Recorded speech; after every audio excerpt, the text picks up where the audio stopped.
Revenge with Karen. I knew something was off when I opened my laptop at 6:47 a.m.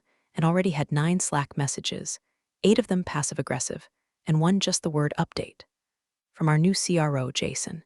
That man typed like a toddler playing Wall Street, no punctuation, all caps, and enough condescension to fuel a midlife crisis. My coffee hadn't even brewed yet, and he was already demanding numbers he didn't know how to read. The kicker were my numbers. Stabilized accounts I'd saved from collapse 6 months ago during the great client retention fire drill of Q1. Back then, Jason was still busy buttering up the CEO on golf weekends and referring to himself as a scalpel for inefficiency. Cute. I was the one actually cauterizing the wounds, renegotiating contracts, juggling account teams, chasing down legal to fix language and data processing clauses no one else even knew were outdated. Now here we were, SOC2 audit on the horizon, federal contract up for renewal, and a legacy enterprise client teetering on the edge of churn. But Jason was busy refining the org chart, which apparently meant cutting my backup staff and then blaming me when timelines slipped. I didn't yell. I didn't argue. Just did what I always do. Showed up early, stayed late, triple-checked every line item, and kept it all in my binder. A thick, black leather thing that made TSA agents nervous and interns whisper. Inside it, every clause, every timeline, every change request ever stapled to a deadline.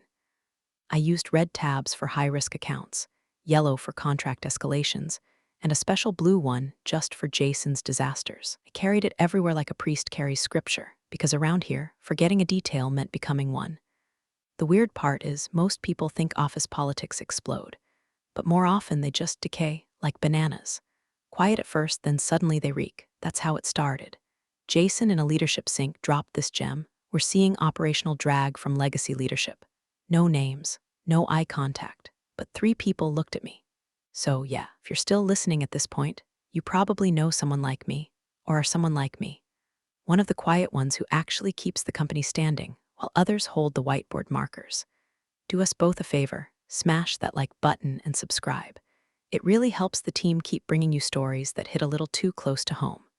Anyway, later that afternoon, HR randomly scheduled me for a mid-year pulse check. Calendar invite had that weird faux pleasant tone HR thinks fools anyone.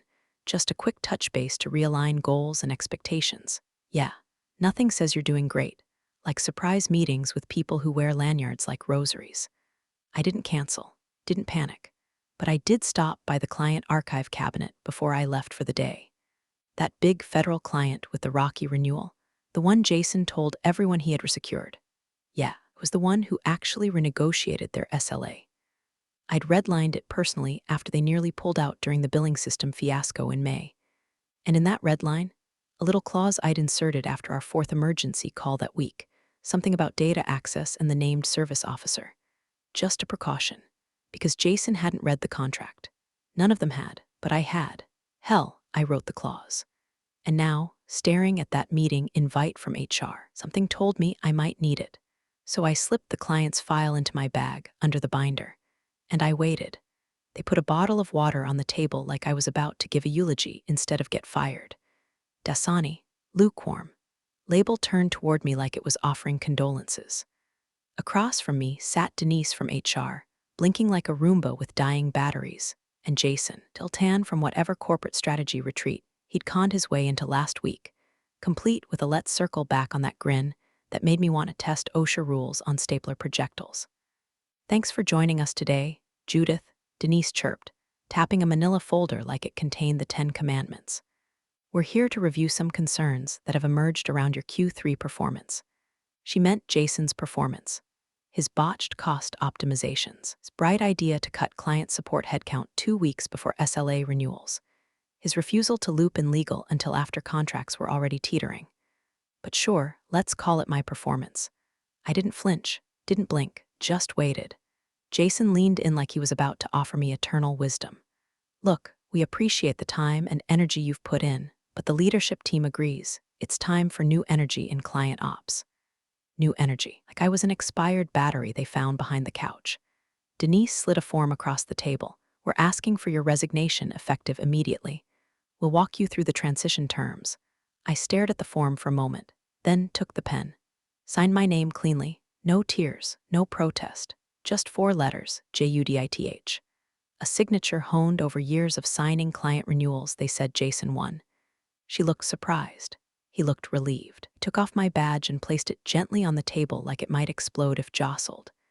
Then I reached down, hoisted my bag, and slung the binder over my shoulder. Jason eyed it nervously. "You don't need to take that," he said, motioning vaguely toward it. I smiled. "It's personal, notes, old templates." Denise nodded, "Of course. Just be sure to return any client files or devices per policy." I zipped my bag and stood. "Will do." What I didn't mention was the file I'd slipped in before this little ambush, the red-tabbed one marked Client, Sierra Federal. Inside it, the updated MSA I'd restructured during that 3-week hell spiral back in May. The clause I'd buried in the 5th section, the one that made my certification not just a nice-to-have, but a legal linchpin. Termination without an approved replacement. That triggered breach. Breach triggered penalty. $250,000 a day. I paused by the file drawer on the way out. HR didn't follow. Jason was already fiddling with his phone, probably trying to decide what inspirational quote to slap on LinkedIn. I opened the drawer, bottom one, client initials on masking tape. I reached in, plucked out one more folder, and tucked it neatly into the binder. Just in case. Walked past the marketing posters, the fake growth mindset murals, the interns who weren't sure whether to make eye contact or not. Didn't stop at my desk. The box they'd prepared for me was mostly empty anyway. Like I hadn't spent 7 years holding this place together with caffeine, commas, and contract amendments no one bothered to read. Outside, the air tasted like burned leaves and something sharper, something that might have been freedom. I didn't cry. I didn't scream. I just kept walking, because while they thought they were closing a door, I'd already opened a vault. They just didn't know it yet. By Tuesday morning, Jason was already strutting through the office like he'd personally cured cancer by firing me. He was streamlining operations, realigning leadership, ushering in a new era. You'd think the man had discovered fire, not slashed 2 support roles, and shoved a senior VP out the side door with a printout and a Dasani bottle. Posted something on the company Slack that made me laugh so hard, I nearly choked on my cereal. Excited for leaner, meaner Q4. Big kudos to the team for stepping up. Underneath it, 24 green circle middle managers replied with thumbs-ups and clapping emojis like seals begging for sardines. My desk, had already been wiped by interns and filled with someone's fake fiddle leaf fig and a framed quote. "Make it happen." Sure, make it happen, unless it is reading a contract. I updated my resume that afternoon, sitting in my kitchen in an old hoodie that still smelled like printer toner and stale coffee. It took about an hour. Then I closed the file and never opened it again, because I didn't need a job, not yet. What I needed was to wait and remember. The flashback hit mid-scroll through LinkedIn job posts, each one blurrier than the last, each requiring cross-functional synergy and a tolerance for endless Zoom fatigue. My brain rewound, sharp and vivid, to that day back in May. The day the Sierra Federal account almost imploded. We were on call number 4 of the week, and the client's procurement lead, Marcia, was not in the mood. She'd just torn into Jason for ignoring escalation protocols and nearly botching the rollout of their secure portal. He, of course, was mysteriously in flight and had left me to mop up the mess. "Judith," she snapped, "if I don't see language in the MSA that guarantees you stay our point of contact, we're done. I don't want to talk to your revolving door of junior VPs." So I did what Jason couldn't. I listened. And then I acted. After that call, I stayed late. Real late. Slid into the legal team's shared drive, pulled up the latest MSA version, and opened a redline doc. Added a clause, buried it mid-document, nothing flashy. Just a clean sentence.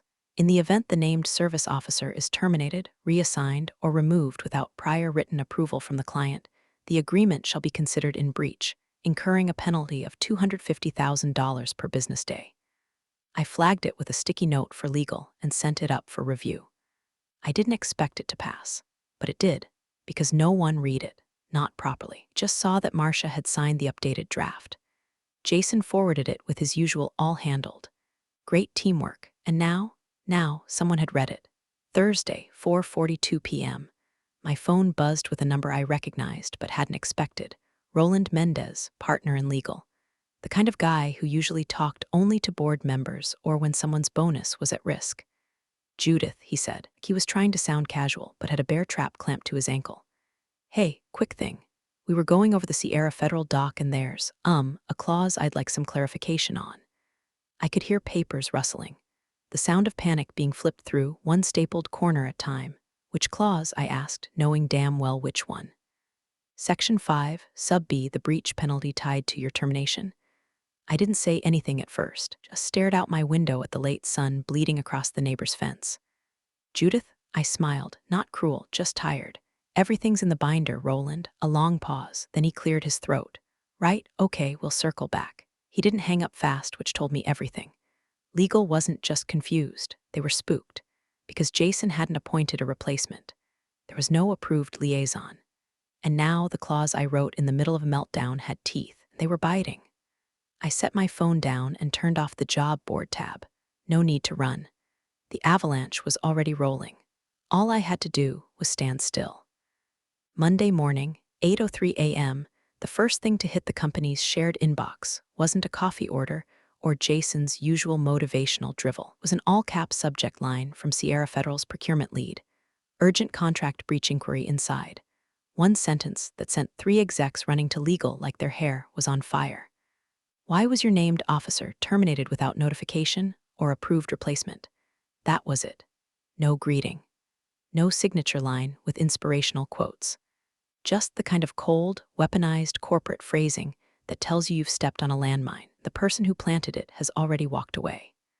By 8:09 a.m., Roland from legal had looped in the compliance director, external counsel, and 2 guys whose names only appear when lawsuits or settlements are involved.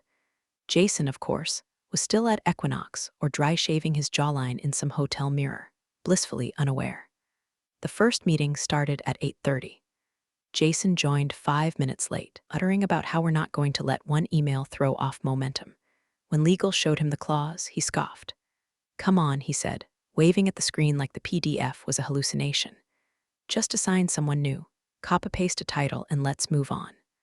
Roland blinked slowly, like a man realizing he's in a horror movie 20 minutes too late. You don't understand, he said. The clause, her clause, requires prior written approval from the client before any changes to the named officer. The language is airtight. No approval, no substitution. Without Judith, we're in breach. Jason smirked. Okay, well, can't we just backdate something? Have Marcia sign off post facto? Roland didn't answer. He just spun the laptop toward the room and hit play on the Zoom recording of the May Redline review. And there it was, Marcia, in no uncertain terms, stating, no backdating. I want it in writing beforehand or we pull. Silence. Someone dropped a pen. The junior compliance analyst in the corner, new hire, nervous, probably still in student loan debt, spoke without thinking. Wait, how big is the penalty? Everyone turned. Roland didn't blink. $250,000 per business day, starting today. Jason laughed. No way, that's just scare language. Roland, to his credit, at the spine of someone who had seen too many NDAs die in court. It's not scare language. It's enforceable. It was signed, countersigned, and recorded. There's an email chain confirming Judith as the named service officer. No replacement was submitted. No approval was requested. The CEO, who dialed in late from whatever vacation ranch he was hiding on, cleared his throat. So, what's our exposure? Roland didn't flinch. As of right now, today, $250,000, tomorrow, $500,000, end of week, $1.25 million. Jason went pale. The color drained from his face like someone had pulled a plug behind his ears. His mouth opened, then shut, then opened again. She didn't even push back, he said quietly. She just signed and left. Roland looked at him the way a mortician looks at a man who brought his own shovel. Yes, she did. CEO muttered something about contacting their government strategy advisor. But it was the youngest guy in legal, Eric, the same one who once asked if an indemnity clause could be more vibey, who found the clause in the MSA during a frantic screen share. There, he said, zooming in. Section 5B, that's the trigger. Everyone leaned in. In the event the named service officer is terminated, reassigned, or otherwise removed without prior written client approval, agreement shall be deemed in breach, and the provider shall be subject to a penalty of $250,000 per business day until reinstatement or renegotiation. No ambiguity, no wriggle room. Jason muttered something under his breath. Someone's coffee mug hit the table a little too hard and sloshed. Eric kept reading, slower now, like each word was a shovelful of dirt over Jason's career. The CEO broke the silence. Call the client. Offer them whatever they want. But Marcia wasn't answering. And Judith was silent still. But that silence was starting to sound like thunder. The thing about Judith was she never bragged. Never bragged, never barked, never played the backslapping game that got you fast-tracked to VP if you knew how to say synergy with a straight face. She just worked. Quietly. Efficiently. And always with that damn binder under her arm, the one everyone used to joke about, till the joke stopped being funny. Monday, 11:07 a.m. They pulled in her old team lead Marcus to verify documentation. Translation: root through the wreckage and hope to find a technicality they could use to slow the bleeding. He hadn't been invited to the earlier panic session. He was too junior and too loyal to Judith. But now that things were unraveling like a party balloon in a bonfire, they needed anyone who might speak fluent Judith. Marcus didn't say much as he sat in her old desk chair, the seat still warm from its new occupant, some wide-eyed project manager Jason had pulled from sales ops. He flipped open the black binder. The interns had shoved it in a drawer, probably thinking it was old meeting notes. Wrong. Marcus pulled the tab labeled SF Client Amended MSA May and laid it on the conference table like he was performing a ritual. Jason raised an eyebrow. Roland from legal leaned forward. A few others took nervous sips of coffee. And then Marcus cleared his throat. "I'm going to read Section 5B, he said. His voice was steady. Cold, like he already knew what he was about to detonate. The room went still. In the event the named service officer is terminated, reassigned, or otherwise removed without prior written client approval, the agreement shall be deemed in breach. The provider shall be subject to a penalty of $250,000 per business day until reinstatement or renegotiation." Silence. Jason blinked like he was trying to read subtitles on a movie he didn't know he was in. Then Marcus looked straight at the CEO, who had just joined in via speakerphone. "Sir, please tell me you didn't fire her without review." A beat. Then crash. Someone's coffee mug shattered on the floor. Ceramic everywhere. Junior associate stammered an apology and dropped to clean it up, but nobody moved. All eyes stayed on the binder. Jason opened his mouth to speak, then closed it. He looked like he was trying to remember his blood type. The CEO's voice crackled through the speaker. We assumed the clause was standard." Roland sighed. It wasn't. It was redlined in during the May amendment. "This isn't in the original boilerplate. She added it." Jason barked. "Why did legal approve it?" Eric, the youngest attorney, flipped his laptop around and showed the approval log. "Because the client signed it. You forwarded the version and said all was good. We had 3 minutes to review it before it went to the counterparty. You clicked approve." Jason paled. "That's not my job," Roland cut him off. "It was that day. You wanted to streamline the cycle time, your words, and then the final nail." Marcus opened the folder again. Inside, a printed email chain between Judith and Marcia from Sierra Federal. Dated, clear. "Hi Judith, Clause 5B looks solid. Thanks for prioritizing that. We appreciate your dedication to continuity and direct oversight. We'll move forward once you're locked in as the named officer." Roland picked up his phone. "We need to bring in outside counsel." "Why?" Jason muttered. "Because we're in breach," Roland snapped. "The clause is enforceable. The client's already sent a formal notice, CC'd the compliance office, 3 partners, and the DOJ liaison. Today counts. Today is the first fine." The CEO didn't say anything. Then the screen froze. He'd logged off. Jason just stood there, staring at the binder like it might catch fire. Marcus slowly packed it back up, flipped it shut, and placed it in the center of the table like a sacred relic. "Next time," he said, "you don't fire the person who knows where the fuse is." And somewhere across town, Judith sat at a quiet cafe, sipping her Americano. The phone in her bag buzzed, unknown number. She didn't check it. The rain started tapping gently on the window. Vindication doesn't always arrive with applause. Sometimes it shows up in fines. By Tuesday afternoon, the company's internal Slack was a digital dumpster fire. No emojis, no dog filter selfies from marketing, just a tight-lipped silence, broken only by the occasional frantic ping from legal or ops. Sierra Federal had officially frozen all current work streams. No updates, no meetings, no invoice approvals. "Until this is resolved," their liaison wrote in a curt, 3-line email, "we consider the provider to be in breach. All system access suspended as of 2:00 p.m. EST." That one went straight to the board. It took less than 2 hours for the CFO to calculate the hit. Not just the daily fine, $250,000 a day and rising, but the revenue bleed from the paused contract work. Engineering had 2 milestones tied to Sierra. Support had shifted resources around that project for weeks. And sales, their renewal forecast just dropped by 7 figures. Jason, bless his heart, tried to spin it, called an emergency all-hands meeting where he showed a 6-slide deck titled The Path Forward, which included a stock photo of a mountain peak and some boilerplate about resilience through turbulence. He used the phrase temporary disconnect to describe a federal compliance breach and compared it to a routine power outage. Marcus was in the back of the room. He actually laughed. Meanwhile, Roland from legal was on hour 4 of a call with outside counsel, viewing every MSA Judith had ever touched. That's when the other shoe dropped, and then another, and another, because Sierra Federal, not the only client Judith had cleaned up after. She'd quietly amended 3 major contracts over the past 9 months, each with its own version of the named officer clause. All of them active, all of them triggered by her termination. One was with Halen Tech, their largest cybersecurity vendor. The second, critical state education contract in year 3 of a 5-year implementation. The third, a logistics client whose board included the governor's brother. Each agreement had slightly different wording, but the spine was the same.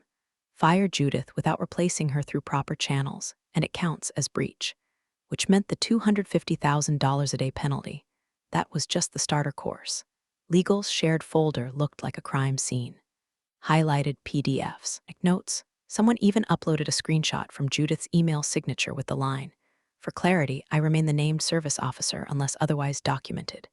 Jason's voice cracked in the follow-up meeting. "We didn't know, we couldn't have known. Roland didn't even look up from his laptop. She sent us every revision, you approved them. The client signed them. The board had seen enough. They requested an emergency session. Jason wasn't invited." The CEO, realizing his golden boy had just detonated the compliance pipeline with all the grace of a toddler with a flamethrower, made the call himself, to Judith. She saw his name flash across her phone while stirring sugar into her coffee. She let it ring, twice. Then she hit decline, no voicemail, no text, just the silence of a woman who didn't need to raise her voice anymore. She sat outside, cool breeze brushing against her blazer sleeve. Calm. Composed. He'd already said everything she needed to say, in clauses. Inside corporate HQ, the boardroom was full of raised voices and frantic proposals. Brand integrity, client trust, stock impact. The press had already picked up a leak from someone in legal, a vague but damning headline. Key federal client suspends ties over named officer breach. One of the directors turned toward the CEO, her expression sour. Let a glorified PowerPoint jockey fire the one person who understood the contracts. He didn't answer. Because what could he say? Jason was missing. Word was he'd gone home to reflect, or maybe to Google how severance works when you've just nuked a compliance framework from orbit. Judith, meanwhile, stirred her coffee slowly and smiled. This wasn't revenge. This was structural integrity, letting weak beams collapse under their own weight. And the weight, finally, was catching up. By Wednesday morning, the tone had shifted. The same executives who once glanced past Judith in the break room now couldn't say her name without a tremor. The office was in full containment mode. 3 federal clients frozen, 2 board members demanding internal audits, and Jason, still working remotely, which apparently meant sweating into a couch pillow somewhere in Connecticut.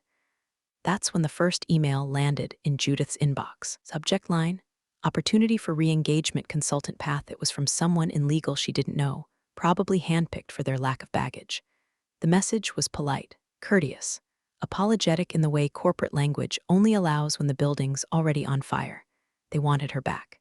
As a consultant, short-term stabilization contract, they called it. Client-facing assurance role. Translation. A temp title, no real power. None of the protections she'd earned before they tossed her aside like surplus toner. She didn't reply. Instead, she forwarded the email to her lawyer. Then went back to her crossword. 2 hours later, she dictated a response over speakerphone. Calm, direct, not unkind. Thank them for the offer. Decline.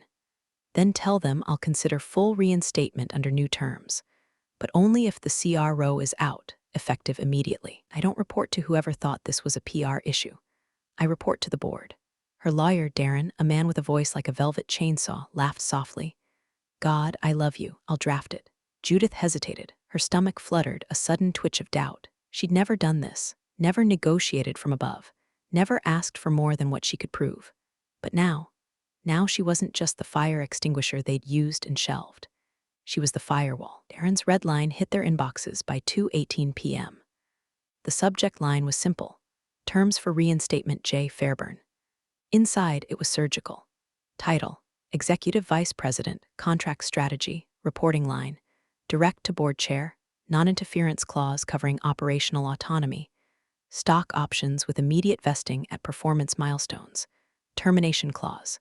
Any future dismissal requires majority board vote, documented cause, and 60-day transition window unless in breach of ethics, plus a signature line marked uneditable. Roland from legal saw it first. He didn't flinch. He knew. Darren's reputation was a warning shot on its own. The CEO reviewed it next, alone. Nobody knows how long he stared at it. But when he emerged, his shoulders were lower, his voice quieter. The board convened that night. 3 of them had already spoken to Judith privately. Didn't see a disgruntled ex-employee. They saw the only person who could stop the hemorrhaging. The only one with the client trust, the compliance history, and the institutional memory to untangle the mess. One board member, an ex-general counsel, put it bluntly: "This isn't a rescue mission, it's a buyback, and the price was fair." The final offer was made at 9:41 p.m. Full reinstatement. Her terms: CRO to be transitioned out by end of week. Didn't beg, didn't grandstand. They simply asked when she could start. Judith didn't answer immediately. She took a walk instead. Cool air, empty sidewalks. The kind of night that felt clean, like a reset button had been pressed somewhere cosmic. She thought about the years, the silence, the long hours where she sat in rooms full of noise and held everything together while the loudest people tore it apart. And now she had leverage, but more than that, she had clarity. She returned home. She typed one sentence into the reply box: "I'll be in at 9 a.m. My binder stays on my desk this time." And she hit send. The internal memo hit inboxes at 7:02 a.m. sharp, dressed in euphemisms and drenched in PR cologne. We'd like to thank Jason Breyer for his contributions to our growth strategy over the past year. Jason has chosen to step down from his role as CRO to pursue new opportunities and focus on his personal well-being. We wish him the best in his future endeavors. Translation: Jason got canned so fast the only thing left was a vapor trail and his half-eaten protein bar in the executive break room. No one believed the spin. Not the admins, not the sales reps, not even the interns who'd been here 3 weeks and still didn't know how to request PTO. Everyone knew. By 8 o'clock, the whispers were gospel. "Did you hear Judith's clause is the reason we're bleeding cash? I heard she buried 3 of them, on purpose. She's reporting to the board now, direct line. Bypasses C-suite completely. The office had never been quieter." At 8:59 a.m., Judith walked in. No fanfare, no applause, just the rhythmic click of her boots across polished tile, her black binder tucked firmly under one arm, her face unreadable. She moved like a woman who'd been here before, but not like this. The front desk guard stood a little straighter. One of the VPs muttered something about leadership realignment and retreated into a call. And then Judith turned the corner into the client ops wing, her wing. Her old desk was exactly as she left it, framed print of her niece's drawing, the ceramic mug shaped like a sloth. The post-it stuck to the bottom of the monitor that said, "Don't let the fire spread, own the extinguisher." Someone, probably Marcus, had restored everything. The chair even had the lumbar pillow she used when the stress migraines kicked in during audit season. She set her binder down with a quiet thud, opened it, flipped to a tab, ran her fingers across the first page like a pianist testing middle C. By noon, legal had already requested 3 reference copies from the binder. 1 for contract compliance, 1 for procurement, 1 just in case the auditors ask. The same people who once rolled their eyes at her tabs now called it the Compliance Bible. Roland even suggested digitizing it and building a Judith protocol for future hires. She didn't gloat. She didn't strut. She just worked. Took a meeting with Marcia from Sierra Federal, told her calmly the situation had been corrected and a new structure was in place to ensure continuity. Marcia didn't need convincing. She already knew. By 2:15 p.m., one of the paused projects resumed. A wire transfer confirmation hit ops 15 minutes later. The The fines had officially stopped ticking. Someone joked in the lunch room that Judith's return had better ROI than their last 3 acquisitions. By 3:00 p.m., he had a standing invite to weekly board meetings. Her reporting line, direct to the chair. No more filters, no more spin, just her, the facts, and a voice that didn't need volume to command a room.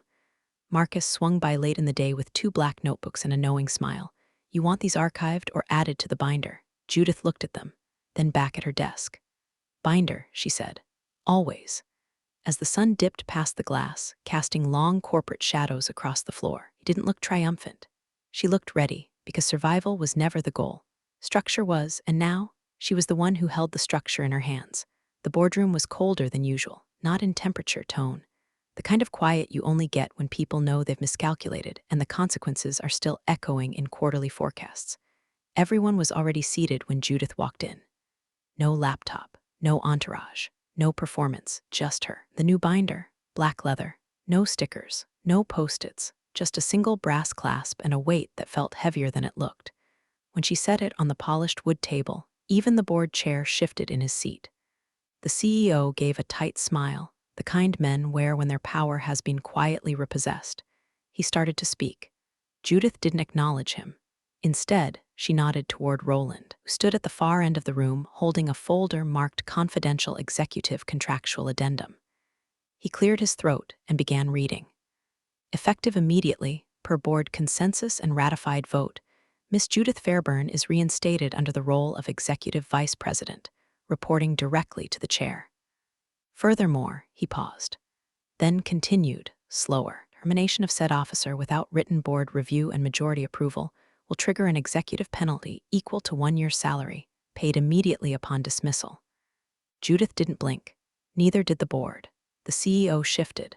That wasn't. She opened the binder, pulled a single sheet, slid it toward him like a blackjack dealer who just drew the ace. On it, the updated MSA framework for all federal and enterprise clients.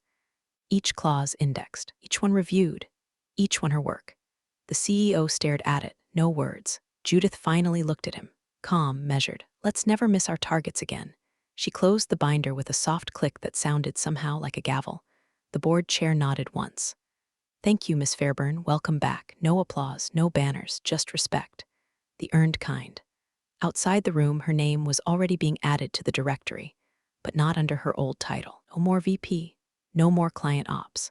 Chief Contract Strategy Officer. The office that used to belong to Jason, the one with the corner windows and the obscenely large acrylic desk, was now hers. Cleaned out, sterilized, the smell of expensive failure still faint in the air. Her binder sat neatly on its center, flanked by fresh copies of every current MSA. A new plaque was mounted just outside her door. J. Fairburn CCSO. Judith stared at it for a moment. Not with pride, with precision. Because this wasn't revenge, it was restoration. They had discarded her as paperwork. She returned as policy. And now, her silence wasn't the absence of sound. It was the final clause, one they could no longer afford to overlook. Big thanks, you legends of the old office days. Subscribe to keep the switch-flicking chaos alive. Your ex-boss is shaking in their loafers.